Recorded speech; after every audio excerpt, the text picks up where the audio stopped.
बिस्मिल्लाहिर्रहमानिर्रहीम। रात के 9 बज चुके थे और अम्मी का रो रो कर बुरा हाल हो गया था। वो अब्बू की मिन्नतें कर रही थी कि आप जाकर मेरे बेटे को ढूंढ कर ले आए कहीं से। हम 3 बहनें थीं और एक ही भाई था। अम्मी को अपने बेटे सनी से बड़ी मोहब्बत थी, इस हकीकत के बावजूद कि मेरे भाई में हर किस्म की बुराई पाई जाती थी।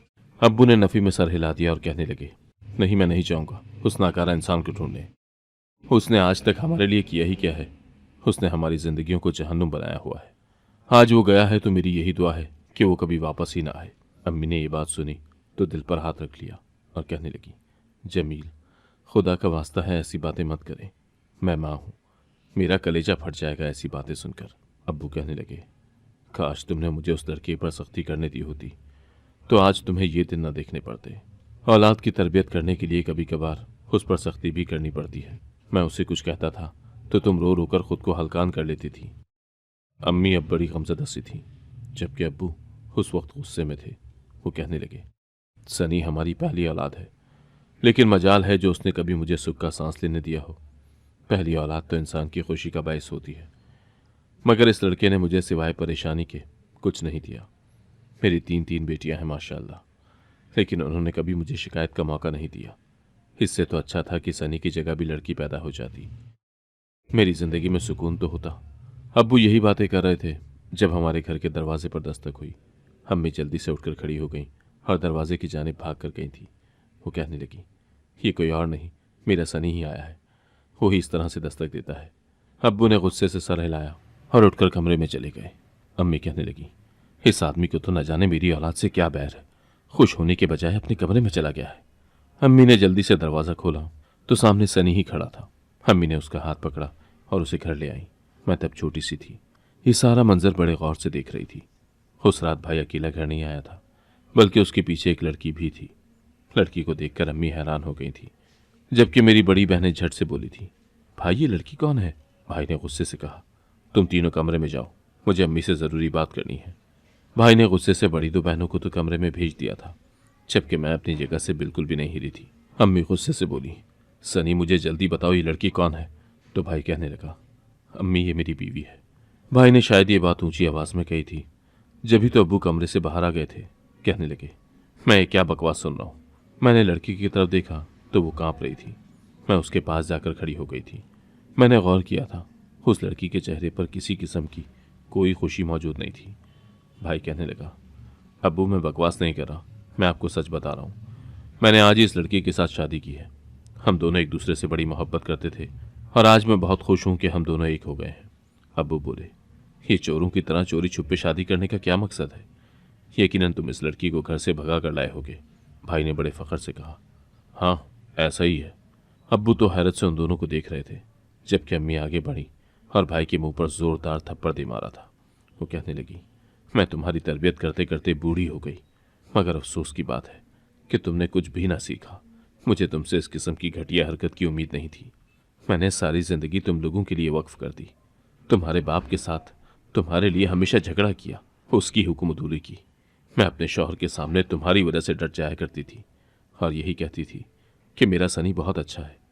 न जाने आप इसके साथ इस तरह का सलूक क्यों करते हैं। काश मैंने तुम्हारे बाप का हाथ ना पकड़ा होता जो उसने तुम पर उठाया था, तो आज तुम ये हरकत न करते। तुमने हमारे ख़ानदान की इज्जत रोल दी है और ये लड़की, इसके वालिदैन भी अब किसी को मुंह दिखाने के काबिल नहीं रहेंगे। कितनी बद्दुआएं मिलेंगी ना तुम्हें। भाई गुस्से से बोला, अम्मी अब तो आपने मुझ पर हाथ उठा दिया है, लेकिन आइंदा यह गलती मत कीजिएगा। मैं इस चीज़ की किसी को भी इजाज़त नहीं देता। भाई के लहजे में बगावत थी। अब्बू ने अम्मी को देखा था और कहा, अब ये रहा तुम्हारा बेटा और ये रही तुम्हारी बहू। तुम जानो और तुम्हारा काम जाने। तुम्हें मालूम होगा कि तुमने क्या करना है। इतना कहकर अब्बू अपने कमरे में चले गए थे, जबकि अम्मी ज़ारो कतार रो रही थी और कह रही थी कि तुमने ये क्या कर दिया सनी। आज मुझे तुम पर बहुत गुस्सा है। तुमने किसी लड़की की ज़िंदगी ख़राब की है। तुमने इसके वालिदैन का दिल दुखाया है। मैं तुम्हें कभी भी माफ़ नहीं करूँगी।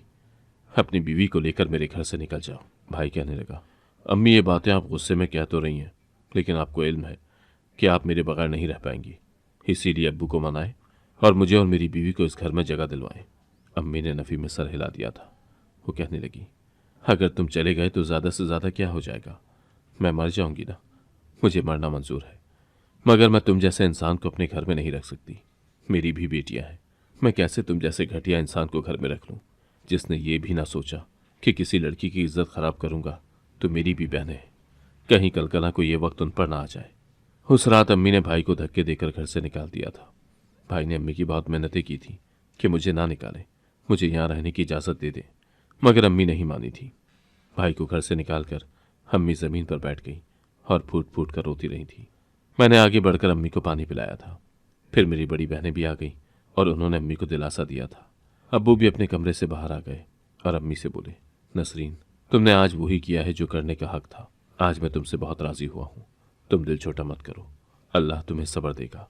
उसके बाद हमारे घर में कभी भी भाई का जिक्र नहीं हुआ। अम्मी ने हमें मना किया था कि कोई भी मेरे सामने सनी का नाम नहीं लेगा। अगर किसी ने ऐसा किया तो मेरा दिल खफा हो जाएगा। अम्मी ने भाई के कपड़े भी किसी को दे दिए थे, उसकी सारी चीज़ें भी दे दी थी। जो सनी का कमरा था वो हम 3 बहनों को दे दिया था। अब हम उधर ही रहते थे। उसी कमरे में पल बढ़कर हम जवान हो गई थी। और भाई, वो तो जैसे हमारे जहनों से ही मखफूद हो गया था। कभी सोचा भी नहीं था कि हमारा भाई भी था। हम अपनी ज़िंदगी में खुश थी। अब्बू ने बड़ी बहनों के रिश्ते ढूंढकर शादी कर दी थी। मेरी 2 बहनें ब्याही गई थी, मगर मेरी किस्मत खराब थी। मैंने जब जवानी की दहलीज पर कदम रखा तो मेरे अब्बू का इंतकाल हो गया था। ये मेरे लिए और अम्मी के लिए बहुत ज़्यादा दुख की बात थी। हम दोनों माँ बेटी तो टूट कर ही रह गई थी। उस मुश्किल वक्त में मेरी शादीशुदा बहनें भी हमारे घर आ गई थी। वो भी अब्बू के इंतकाल पर बहुत गमज़दा थी, मगर उन्होंने मेरा और अम्मी का बहुत साथ दिया था और हौसला बढ़ाया था। कुछ अरसा रहकर मेरी बहनें अपने अपने घरों को लौट गई थीं। अब मैं और अम्मी घर में थी और हमारे साथ उदासी थी। अम्मी हर वक्त अपने शौहर को याद करके रोती रहती थी, जबकि मैं भी अब्बू के लिए बेचैन रहती थी। मेरा बाप बहुत ही अच्छा इंसान था। उसने हमें बहुत लाडों से पाला था। उसने कभी हमें किसी चीज़ की कमी नहीं होने दी थी। अब्बू घर के वाहिद कफील थे। वो कमा कर लाते तो हमारा घर चलता था, लेकिन अब जब अब्बू का इंतकाल हो गया तो हमारे पास कुछ भी नहीं था। थोड़ा अरसा तो यूं ही गुजर गया, लेकिन बाद में गुर्बत बहुत बढ़ गई थी। घर में फाके होने लगे थे। भाई तो कोई था नहीं, बाप भी अब गुजर गया था। मैंने अम्मी से कहा कि हमें बड़ी बहनों से मदद ले लेनी चाहिए। उन्हें बताना चाहिए कि हमारे घर के हालात बहुत ख़राब हैं। ये बात सुनकर अम्मी ने नफ़ी में सर हिला दिया था और वो बहुत गुस्सा हुई थी। कहने लगी, नासिया, आज तो तुमने ये बात कह दी है, आइंदा मत कहना। मैं अपनी बच्चियों के सामने हाथ नहीं फैला सकती, और न जाने वो अपने घरों में कितनी मजबूर हूँ। अगर उनसे कुछ मांगूंगी और वो मेरी मदद ना कर पाई तो उनकी दिल आज़ारी होगी, और मैं ये नहीं चाहती। मेरे अब्बू ने मेरी अम्मी को बहुत अच्छे तरीके से रखा था, कभी किसी चीज़ की कमी नहीं होने दी थी। और अब जब अब्बू का इंतकाल हो गया तो अम्मी सिलाई करने लगी थी। वो थोड़ा सा काम करके थक जाया करती थी और यही कहती थी कि मेरे शौहर ने तो मुझे फूलों की तरह रखा था, अब मुझे काम करने पड़ रहे हैं। मैं अम्मी को दबा भी दिया करती थी, लेकिन फिर भी उनकी थकन किसी सूरत ख़त्म नहीं होती थी। मेरा अम्मी के लिए बहुत दिल नाराज़ होता था। मेरी बड़ी बहनों ने मेरा रिश्ता करवाने की कोशिश की थी, लेकिन रिश्ते वाले आते मुझे देखकर पसंद भी कर जाते, लेकिन जब जहेज़ की बात आती तो अम्मी साफ साफ कह देती कि मेरा कोई बेटा नहीं है, मेरे शौहर का इंतकाल हो गया है और हमारी ज़िंदगी खुद बड़ी मुश्किल से बसर हो रही है। हम कोई लंबा चौड़ा जहेज़ नहीं दे सकते। ये बात सुनकर मेरे रिश्ते वाले मुझे यूं ही छोड़कर चले जाते थे। मैं डिप्रेशन का शिकार हो गई थी। अम्मी भी मेरी वजह से बड़ी उदास रहती थी। वो यही कहा करती थी, नाजिया, अगर मुझे कुछ हो गया तो तुम्हारा क्या बनेगा? इसीलिए मैं चाहती हूँ कि जल्द अज जल्द तुम्हारी शादी कर दूँ। तब मैं अम्मी से कहती कि अम्मी, आप तो मेरी शादी कर देंगी, कोई मुझे ब्याहने के लिए रजामंद हो तभी ना। अम्मी भी सर हिला दिया करती थी। बड़ी मुश्किल से ज़िंदगी बसर हो रही थी। हर वक्त अब्बू की याद आती थी। घर के हालात भी ख़राब थे। मैं चाहती थी कि मैं अपनी अम्मी के लिए कुछ करूं, कोई जॉब करूं। मैंने अम्मी से कहा था कि अब्बू ने मुझे तालीम दिलवाई है, आप मुझे जॉब करने की इजाज़त दे दें, मगर अम्मी सख्ती से इनकार कर दिया करती थी। वो यही कहती थी कि नहीं, ऐसा नहीं हो सकता, ये तुम्हारी शादी की उम्र है, ये काम करने की उम्र नहीं है। अगर तुम जॉब करने लगी तो तुम्हारा कोई रिश्ता नहीं लेगा। मैं हंसकर कह देती, अम्मी, रिश्ता तो वैसे भी कोई नहीं ले रहा, तो इससे अच्छा है कि आप मुझे काम ही करने दे दें। खैर, अम्मी ने मुझे कभी भी जॉब करने की इजाज़त नहीं दी थी। अम्मी ने मेरी बड़ी बहनों को फ़ोन किया था और उनसे कहा था कि मुझे तुम दोनों से मदद की ज़रूरत है। बहनें कहने लगी, जी अम्मी, बताएं आपको हमसे क्या चाहिए? तब अम्मी ने कहा, तुम दोनों मिलकर मेरी नाजिया के लिए कोई रिश्ता ढूंढ दो, मैं इसकी शादी के लिए बहुत परेशान हूँ। बहनों ने कहा कि वो पहले भी कोशिश कर रही हैं, लेकिन अब ज़्यादा कोशिश करेंगी ताकि कोई रिश्ता मिल जाए। यूं ही 2 साल गुजर गए थे। मेरे लिए बहुत से रिश्ते आए, मगर सब के सब मुझे रिजेक्ट करके चले गए थे। कहीं भी मेरी कोई बात न बनी थी। अम्मी तो पहले ही बहुत कमज़ोर हो गई थी, मगर मेरे गम ने उन्हें उम्र से पहले ही बूढ़ा कर दिया था। वो उठते बैठते मुझे बड़ी हसरत से देखा करती थी। मैं उनकी दिली कैफियत बखूबी समझ सकती थी। न जाने उनके दिल में क्या क्या अरमान थे। खैर, अम्मी ने अब हर जगह मेरे रिश्ते की बात की थी। पड़ोसियों में भी कह दिया था कि कोई मेरी नाजिया का रिश्ता करवा दे। एक दिन हमारी पड़ोसन खाला हमारे घर आई थी। वो कहने लगी, नसरीन, मैंने नाजिया के लिए रिश्ता ढूंढा है, तुम कहो तो बात पक्की करूं। अम्मी ने खुशी का इजहार किया था और कहने लगी, मुझे बताओ कौन से लोग हैं, कहाँ रहते हैं, लड़का कैसा है। तो खाला कहने लगी, नसरीन, तुम्हें तो इल्म है ही कि आजकल कोई भी जहेज के बगैर रिश्ता नहीं लेता, और अब तो नाजिया की उम्र भी ज़्यादा हो गई है, कोई इसका रिश्ता नहीं ले रहा। तुम्हें अपनी बेटी के लिए कंवारा लड़का तो मिलने से रहा। मैंने एक जगह बात की है, लड़के की बीवी का इंतकाल हो गया था, औलाद कोई नहीं है उसकी, तो अगर तुम इजाज़त दो तो उससे नाजिया का रिश्ता करवा दे। वो लोग जहेज नहीं मांगेंगे। अम्मी कहने लगी, जिंदगी और मौत अल्लाह के हाथ में है। अगर उस लड़के की बीवी मर गई है तो उस लड़के का कोई कसूर नहीं है। तुम लड़के वालों को हमारे घर ले आओ, हम उनसे मिल लेते हैं।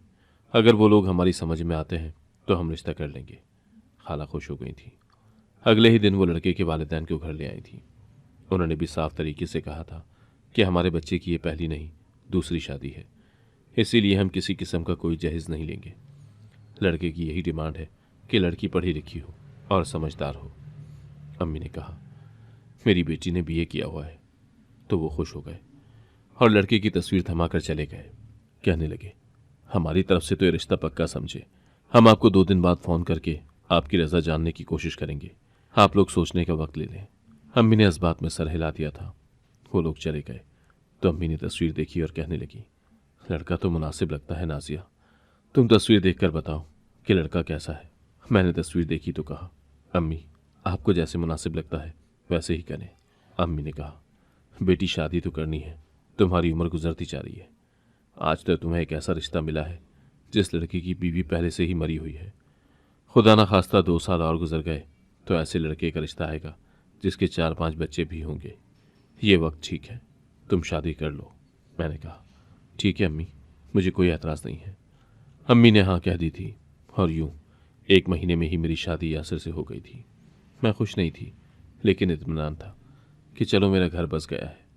मैं अम्मी की वजह से फिक्रमंद थी। मैंने अम्मी से कहा कि आप तन्हा कैसे रहेंगी। तो अम्मी कहने लगी, तू मेरी फिक्र ना कर, ये ज़िंदगी है गुजर जाएगी, लेकिन अब मैं मुतमईन हूँ कि मेरी बेटी का घर बस गया है।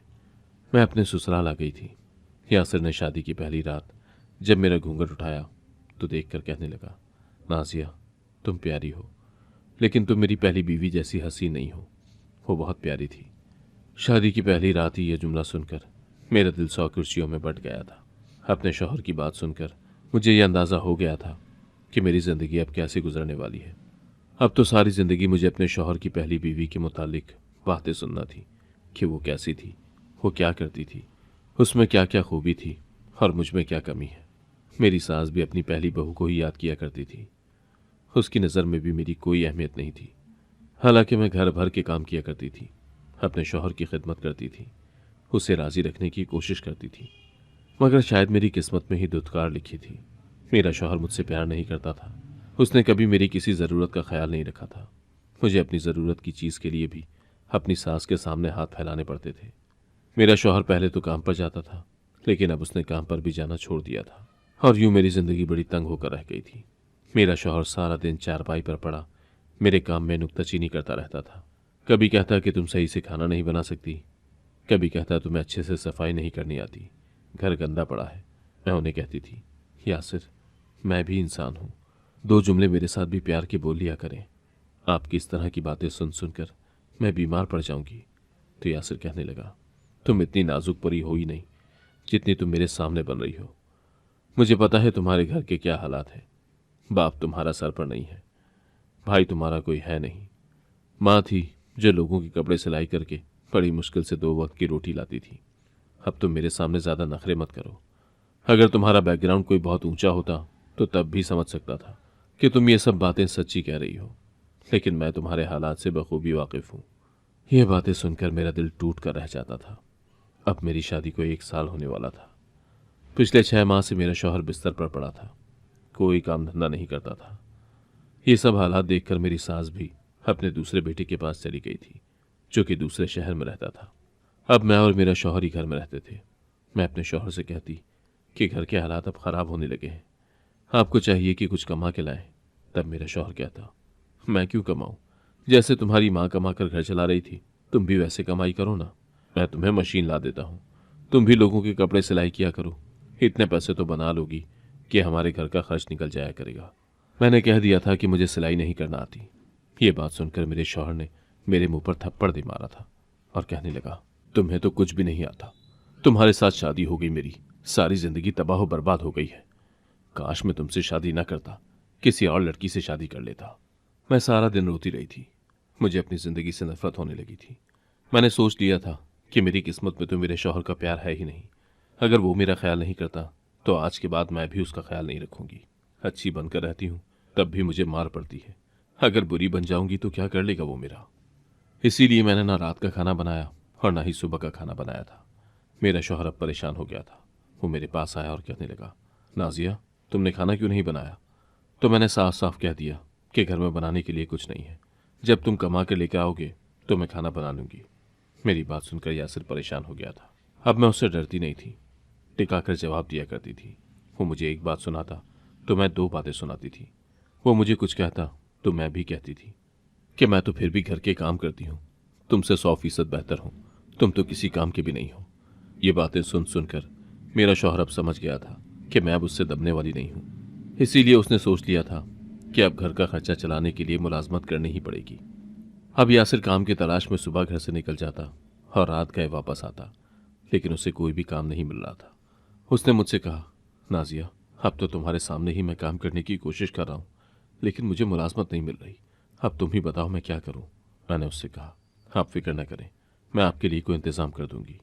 मैं सुबह पड़ोसन के घर गई जिसके शौहर की किरियाने की दुकान थी।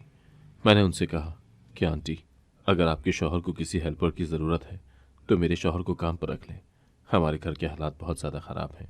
वो पड़ोसन कहने लगी, बेटी तुम्हारे कहने पर मैं अपने शौहर से बात करूंगी कि वो यासिर को काम पर रख ले, मगर सच तो ये है कि तुम्हारे शौहर का रिकॉर्ड अच्छा नहीं है, इसीलिए मोहल्ले में कोई भी उसे मुलाजमत पर रखने के लिए रजामंद नहीं है।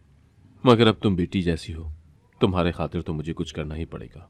मैं झट से बोली, आंटी अब यासिर पहले जैसा नहीं रहा, वो बदल गया है। पहले तो वो घर में मेरे साथ भी बहुत बुरा सलूक करता था, लेकिन अब वो मेरा ख्याल रखने लगा है, मुझसे प्यार करता है। मुझे उम्मीद है कि अब वो कोई गड़बड़ नहीं करेगा, आप उसे काम पर रखवा दें। कहने लगी, ठीक है बेटी, मैं आज अपने शौहर से बात करूंगी। मैं मुतमईन होकर अपने घर आ गई थी। मैंने यासिर से कहा कि मैंने अजमल अंकल की बीवी से बात की है, उनका शौहर तुम्हें काम पर रख लेगा। यासिर ने बुरा सा मुंह बनाया था। वो कहने लगा, वो बुड्ढा तो मुझे अच्छा ही नहीं लगता, हर वक्त उसके माथे पर बल पड़े रहते हैं।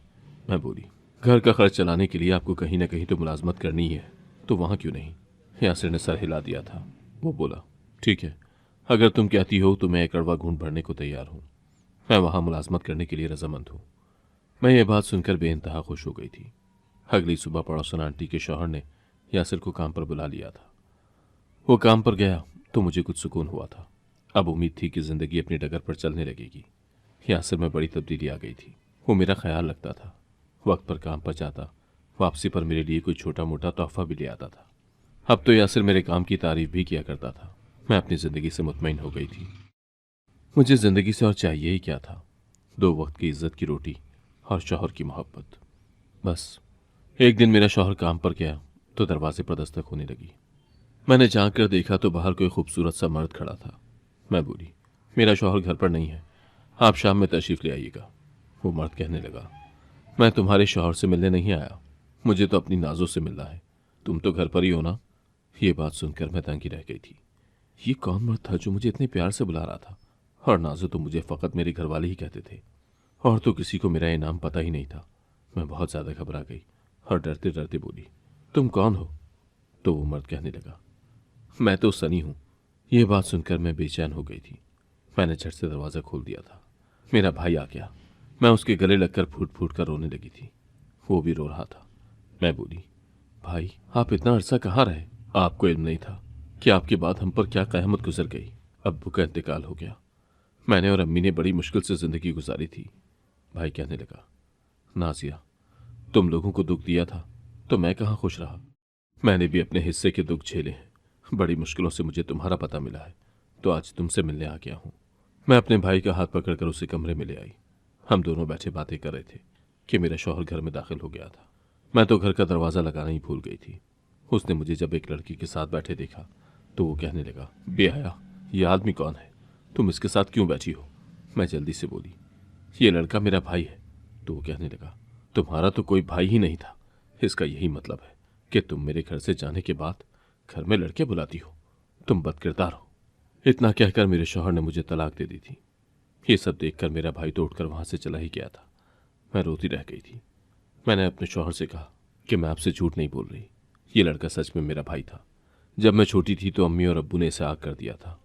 मेरे शौहर ने इस बात में सर हिला दिया और कहने लगा, मुझे माफ़ कर दो, मैंने तुम्हारे साथ ज्यादती की है, लेकिन तुम फिक्र न करो, मैं मौलवी साहब को ले आऊँगा और हम दोनों एक अच्छी ज़िंदगी गुजारेंगे। मैं खुश हो गई थी। मेरा शौहर घर से चला गया और रात गए वापस आया। मैंने उससे कहा, मौलवी साहब कहाँ हैं? तो उसके चेहरे पर मकरूब मुस्कुराहट फैल गई थी।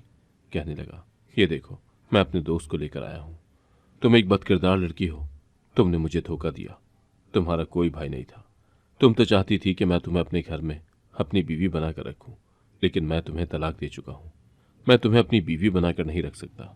हाँ, लेकिन आज से तुम मेरी आमदन का जरिया हो। मैं तुम्हारे जरिए से पैसे कमाऊंगा। अगर तुम कोई नेक शरीफ औरत होती तो मैं तुम्हारे बारे में कभी भी ऐसा न सोच सकता, लेकिन तुम्हारे किरदार में तो खोट है। फिर तुम्हारे जरिए से मुझे पैसा कमाने में क्या हर्ज हो सकता है? इतना कहकर मेरे शौहर ने अपने दोस्तों की तरफ इशारा किया था। मैं थर थर कांपने लगी थी। मुझे इल्म हो चुका था कि मेरे साथ कुछ बहुत ही बुरा होने वाला है। मैंने अपने शौहर के पांव पकड़ लिए और बोली, मैं सच कह रही हूँ, वो लड़का मेरा भाई था। मैं आपसे झूठ नहीं बोल रही। लेकिन मेरा शौहर कहाँ सुनने वाला था। उसने मुझे कमरे में धक्का दे दिया और थोड़ी देर बाद उस कमरे में मेरे शौहर का दोस्त आ गया था। मैं फूट फूट कर रो रही थी और अल्लाह से मदद तलब कर रही थी। तभी हमारे घर के दरवाजे पर दस्तक हुई थी। वो लड़का रुक गया और कहने लगा, इस टाइम न जाने कौन आ गया होगा। वो कमरे से बाहर निकला। उसके पीछे ही जब मैं बाहर गई तो सामने पुलिस खड़ी थी और साथ ही मेरा भाई सनी भी खड़ा था। उसने मेरे शौहर और उसके दोस्तों को गिरफ्तार करवा दिया था। वो मेरा हाथ पकड़कर मुझे अपने साथ ले गया। मैं बोली, भाई आपको कैसे इल्म हो गया कि मैं मुश्किल में हूं? तब मेरा भाई कहने लगा, तुम्हारे शौहर ने मेरे सामने तुम्हें तलाक दी थी, लेकिन मैं उस वक्त बहुत घबरा गया था, इसीलिए वहां से चला गया। लेकिन जब घर गया तो सोचा कि अब तुम तो उस पर हराम हो गई हो, इसीलिए मैं तुम्हारे मोहल्ले में आया और सोचा कि तुम्हें अपने साथ ले जाऊं। लेकिन जब मैंने घर के दरवाजे पर दस्तक दी तो दूसरे लड़के ने दरवाज़ा खोला था। वो कहने लगा कि आज तुम हमें डिस्टर्ब न करो, यहाँ पर पार्टी हो रही है, इसीलिए तुम यहाँ से चले जाओ, यासिर तुमसे नहीं मिल सकता। ये बात सुनकर मैं हैरान रह गया था कि न जाने ये कैसी पार्टी थी। मेरे दिल को कुछ गलत होने का एहसास हो रहा था, इसीलिए मैं जल्दी से पुलिस के पास गया और इन्हें यहाँ ले आया। अल्लाह का शुक्र है कि मैं वक्त पर आ गया था। मैं भी बहुत खुश थी कि मेरी ज़िंदगी बच गई थी। भाई मुझे अम्मी वाले घर में ले आया था। अम्मी ने सनी को देखा तो फूट फूट कर रो रही थी। भाई ने अम्मी के कदमों में गिरकर माफ़ी मांग ली थी और उनसे कहा था कि मैंने हर बुरी चीज़ छोड़ दी है। वो लड़की जो भाई भगा कर लाया था वो भी अपने वालिदैन के पास वापस चली गई थी। भाई कहने लगा कि जब मेरी बीवी वापस चली गई तो तब मैंने सोचा कि मैं अब अपने वालिदैन के सामने इस तरह नहीं जाऊंगा जब तक कामयाब ना हो जाऊं। इसीलिए मैंने दिन रात मेहनत की और अब मैं अपने कदमों पर खड़ा हो गया हूं। मैंने नया घर बना लिया है, गाड़ी खरीद ली है। अब मैं अपने वालिदैन को लेने आया हूं। लेकिन भाई को जब इल्म हुआ कि अब्बू का इंतकाल हो गया है तो भाई बहुत गमज़दा हुए थे। उन्होंने अब्बू की कब्र पर जाकर उनसे माफ़ी मांग ली थी। अम्मी ने भी भाई को माफ़ कर दिया था। भाई मुझसे शर्मिंदा था कि उसकी वजह से मेरा घर टूट गया है। लेकिन तब मैंने भाई से कहा कि अगर आप ना होते तो मुझे मेरे शौहर के लालच से कौन बचा सकता था। भाई मेरा शौहर वैसे ही कामचोर था, वो कभी ना कभी तो मेरे साथ ये सब करता। अच्छा हुआ कि आपने मुझे बचा लिया। अब मैं और अम्मी भाई के नए घर में रहते थे और हम खुश भी थे। लेकिन भाई ने मेरे लिए अच्छा सा रिश्ता ढूंढ दिया और मेरी शादी हो गई है। अम्मी ने भी भाई की शादी कर दी और हमारी ज़िंदगी अच्छी हो गई हैं। अब मैं भी खुश रहने लगी हूँ। अल्लाह ने बेकार मर्द से मेरी जान छुड़वा कर मुझे एक अच्छा शख्स अता कर दिया है। अगर आपको आज की कहानी पसंद आई है तो वीडियो को जरूर लाइक कीजिएगा और अपने दोस्तों के साथ भी शेयर कीजिएगा। और हाँ, अगर आपने अभी तक हमारा चैनल सब्सक्राइब नहीं किया तो जरूर सब्सक्राइब करें।